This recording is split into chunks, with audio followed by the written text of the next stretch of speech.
Bonjour, vous êtes sur la radio de Raymond avec Raymond ce matin. Coup de gueule, coup de gueule, coup de gueule, gros coup de gueule. Sensibilité ou HPE? Pourquoi est-ce qu'on s'amuse à faire croire que les HPE sont des personnes hypersensibles? Qu'est-ce qu'un HPE? Haut potentiel émotionnel. Est-ce qu'on confond émotivité et potentiel émotionnel? Ce n'est pas du tout la même chose. Un potentiel, c'est quelque chose que l'on doit travailler pour que le potentiel devienne réel. Une personne hypersensible n'a pas un haut potentiel émotionnel, elle est dans la sensibilité et elle doit passer dans l'acceptation de son réel d'être une hypersensible. Donc elle n'est pas une HPE, d'accord? Alors, parce qu'il y a eu la confusion, donc je remets les pendules à l'heure, les personnes hypersensibles ne sont pas ce que moi j'ai appelé des HPE. Voilà. Les HPE fait partie d'une théorie que j'ai mise en place qui s'appelle HPI-HPE. Et ensuite, on doit comprendre que ce que moi j'ai mis en place, ça s'adresse aux HP, aux surdoués. Parce que les personnes qui trouvent des vidéos sur YouTube de HPE sont des personnes hypersensibles, ont une espèce d'embrouille entre HPE et sensibilité.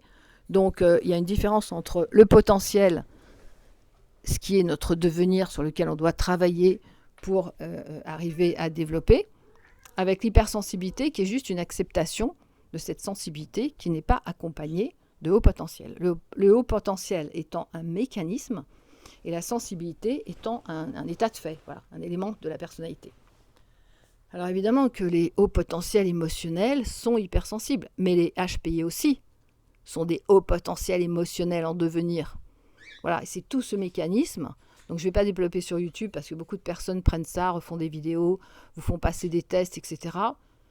Et je vais peut-être les appeler pour qu'on ait un échange. Ça serait sympathique de faire une table ronde tous ensemble. C'est ce que j'ai toujours souhaité. C'est peut-être ça qu'on va faire, se retrouver tous ensemble pour remettre un peu les choses avec des codes un peu similaires. Mais en tout cas, l'idée, elle est là. On ne peut pas faire passer un hypersensible pour un haut potentiel, c'est-à-dire pour un HP avec ce fonctionnement d'intelligence hyper rapide, vision globale, etc., comme j'ai expliqué dans une vidéo qui s'appelle, je ne sais plus quoi, codes sociaux et je sais plus quoi. D'accord, donc c'est ça. Un hypersensible est un hypersensible. Et un haut potentiel émotionnel est quelqu'un en devenir. Il a un fonctionnement de HP, comme le nom l'indique, et il fonctionne en mode émotionnel. Donc, si vous faites des tests de HPE, comme il se passe en ce moment sur YouTube, et si on vous met une confusion entre l'hypersensibilité et le haut potentiel émotionnel, l'hypersensibilité est un état de fait. Vous pouvez vérifier avec ces personnes qui s'occupent d'hypersensibilité. Par contre, le HPE, que moi j'ai nommé comme ça, au potentiel émotionnel, le potentiel, c'est ce qui est devenir, c'est pas ce qui est élément. Vous voyez la différence? Donc voilà, donc un hypersensible n'est pas forcément un HP. Un émotif n'est pas forcément un haut potentiel. Un HP, E, n'est pas forcément un surdoué. Voilà, et j'espère que vous aurez compris, je vous embrasse très fort et je vous dis à très vite. Moi je suis d'accord, qui veut me joindre pour faire des tables rondes, avec plaisir j'échange. Bisous.